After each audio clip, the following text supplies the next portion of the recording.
Bonjour, je m'appelle Martina Keita, championne paralympique, aussi championne du monde, mais surtout championne paralympique du 400 mètres à Rio. Plutôt bien dans le sens où j'ai la chance d'être dans un double projet. C'est pour ça que pour moi c'est important aussi d'être dans un double projet. Parce que du coup, là effectivement, je ne pouvais pas m'entraîner comme d'ordinaire et comme je voulais. Mais le fait d'avoir justement une activité professionnelle me permettait un petit peu de rééquilibrer la balance. Quand hors confinement, je m'entraîne plus que je ne travaille. Et là du coup, j'ai rééquilibré la balance pour quand même avoir 100% de ma journée à peu près occupée. Donc voilà, et puis ce confinement, il m'a permis aussi d'avancer sur certains projets qui me tenaient à cœur.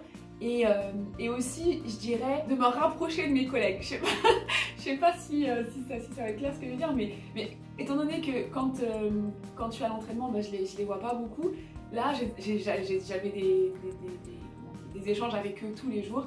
Et en tout cas, moi ça m'a fait plaisir. Je sais pas si eux ça leur a fait plaisir, mais en tout cas, moi je trouvais ça plutôt sympa, ouais, voilà, de me rapprocher un peu plus d'eux, d'apprendre à les connaître un peu plus et tout.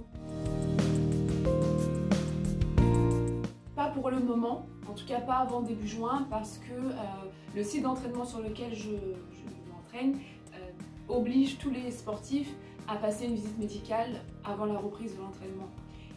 Et moi, mon rendez-vous est fin mai, donc je reprendrai sûrement les entraînements sur notre site d'entraînement si tout se passe bien, début juin. Mais en tout cas, je continue quand même à avoir une activité physique. Pendant tout le confinement, j'ai quand même pu m'entraîner à raison d'1 heure par jour et à moins d'1 kilomètre de chez moi. Mais voilà, ça a juste été un peu moins intense. Mais voilà, j'avais toujours ma petite activité physique quotidienne qui m'a fait du bien.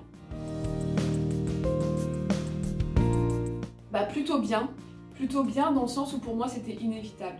Inévitable pour deux choses. La première, c'est que il faut mettre la santé avant tout, avant l'économie. Donc pour moi, c'était difficile de faire autrement. Après, la deuxième chose, c'est que pour moi, reporter les Jeux permettait une certaine équité entre les sportifs.